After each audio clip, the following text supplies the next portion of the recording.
Welcome to episode 54 of Motivating Mondays, a weekly podcast and YouTube series dedicated to help Canadian job developers and other employer engagement professionals develop the tools, resources, expertise, and network to excel in achieving sustainable employment outcomes for their clients or students.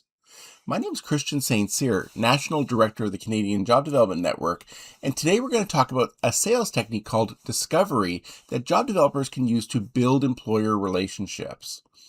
Through an engaged series of questions, we can learn what challenges an employer faces, but also garner insights into how they go about hiring, posting jobs, interviewing people, and even selecting candidates. So let me ask you, what do you say when you first meet an employer? Literally think about it for a minute. I can wait. You reach out, you shake a person's hand, and you introduce yourself. What are the actual next words you use? Do you talk about your organization? Do you mention specific clients or students that you're working with? Perhaps you talk a little bit about the services and supports you can provide. When you meet an employer for the first time, are you inclined to pitch services, supports, or clients? This is extremely normal, but I think there might be a better way. Imagine you walk into a Best Buy, and entering into the appliance section, you are approached by Nancy. Nancy is the appliance salesperson. She says, "Hi, my name's Nancy. What brings you in today?" You tell her that your washing machine has died and you're looking for different options, but you're visiting a couple different stores. You're just looking. In this situation, Nancy might acknowledge what you've just said. She might reply, "Well, I'm sure this is very frustrating to be without a machine right now." In this choose your own adventure scenario, there are a couple of different follow-up questions that she might ask. Like, for instance, well, how big is your family? Or how many people are using your washing machine? Or what sort of machine were you using? Or or is price a important consideration for you? Would you like to know what we have in stock? The idea is that Nancy is asking a lot of questions to clarify the situation. In fact, the last two questions specifically bring up things that you said. You said, "We're just looking. We're going to a couple of different stores." So it'd be helpful to know if you have something that's in stock since your current machine is broken down. Or if you're looking at multiple stores, that might be a major concern for you. If the customer says price is a major factor, mentioning a sale or a price matching option might be an important piece of information for Nancy to convey.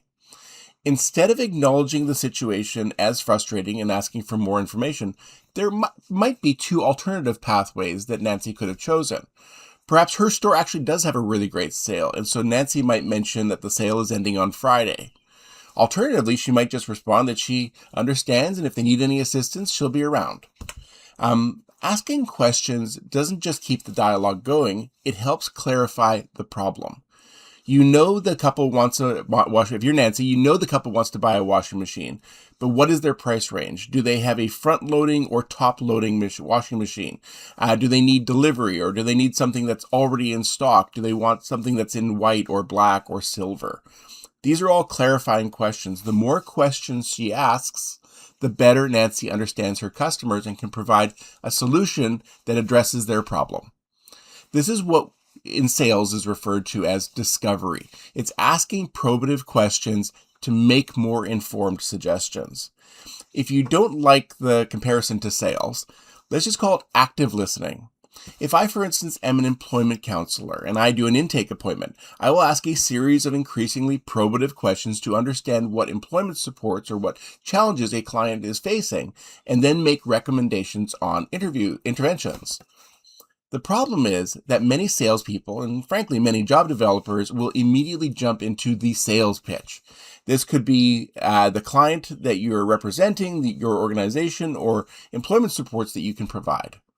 Through an engaged series or process of discovery, we can learn what challenges an employer faces, but also garner insights into how they go about hiring or posting jobs or interviewing candidates or selecting those successful candidates. Discovery is a great way of building rapport between you and an employer. As I've said in my job development training sessions, the more you are talking, the more the employer is building up resistance to what you're saying and looking for an opportunity to get rid of you. The more the employer talks, the more the employer builds trust with you. In preparing today's newsletter, I examined the work of a company called Clary. They provide AI-powered revenue orchestration platform, designed to help enterprises manage their entire revenue process from pipeline to close. So obviously they know sales. Clary helps organizations optimize their sales activities, and one of the things they focus on is utilizing discovery in sales calls. Clary provides a list of do's and don'ts in conducting the discovery process. So, do's in discovery calls. A successful discovery call is built on a foundation of effective communication and rapport building. Here are some of the tips that Clary provides to ensure smooth and productive discovery calls. 1. Listen attentively to the prospect's responses. Show genuine interest in their challenges and goals. 2. Use open-ended questions to encourage the prospect to share more about their needs and pain points. These questions often start with how, what, why. Show empathy for the prospect's situation. Understand their challenges from their perspective and convey your willingness to help. Next one, tailor your approach to each prospect. Avoid a one-size-fits-all script and adapt your questions and solutions to their situation. Next, clearly articulate the value your product or service, or in this case, your client, can provide. Highlight how this addresses the prospect or employer's pain points and fulfills their needs. And instead of pushing your product or client, focus on educating the prospect, helping them understand how your solution can solve their problems. There are a few don'ts in discovery calls that Clary brings up. To ensure a productive discovery call, they suggest you avoid some of the common pitfalls. And here are some of the do's and the don'ts in a discovery call. Avoid dominating the conversation. Let the prospect speak and share their thoughts. 2. Refrain from interrupting the prospect when they are speaking. Allow them to complete their thoughts before responding. Don't make assumptions about the prospect's needs. Always ask questions to uncover specific challenges. Avoid overwhelming the prospect with too much information about your products or services, or in this case, your clients or services and supports. Keep it concise and relevant. Next, don't pressure the prospect into deciding in the discovery call. Respect their timeline and their decision-making process. And finally, don't forget to follow up after the call. Send a personalized message or additional information as promised during the conversation. Now, the practice of discovery doesn't need to be relegated to telephone calls. It is just as valuable, if not more valuable, when meeting an employer at an event or even walking into an employer's place of business. A recent study noted by Clary shows that customers speak 57% of the conversation during successful discovery calls. The research also shows that top-performing representatives ask 39% more questions during a discovery call.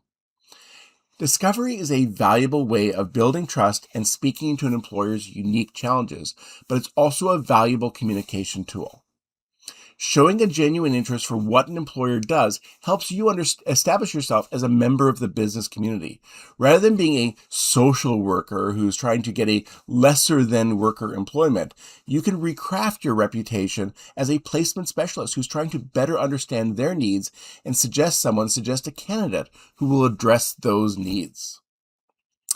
We've had a super successful launch of the Alberta, the Prairies, and the Atlantic labor market reports. We've been sending them out complimentary throughout the month of April. This is the last week of our free trial. So if you are situated in Alberta or Saskatchewan or Manitoba, New Brunswick, Nova Scotia, Prince Edward Island, or Newfoundland and Labrador, up until this Thursday, April 30th, you'll still benefit from a 10% discount on a subscription. It's just $19.95 per month, but then that would be 10% off that for the rest of the months or years that you subscribe. Of course, we've been doing these labor market reports successfully in British Columbia and Ontario for over 25 years, and we're excited to be able to bring it to these other provinces. If you are curious or would like to learn more information, just go to jobdevelopment.org and click on the appropriate labor market report. I just want to thank you so much for joining us. Please click the like or subscribe button in your platform. Search for Motivating Mondays wherever you download podcasts. We'd also love it if you could subscribe to our YouTube channel and or rate or review this podcast. Now, we do these sessions live and for free every Monday morning on Microsoft Teams with job developers from all across Canada. It would be so great if you could join us. Just go to jobdevelopment.org to learn more. If you have any questions, send me an email directly. My email address is cstcyr@labormarketsolutions.ca. Thank you so much for your time, and I hope you have an amazing week.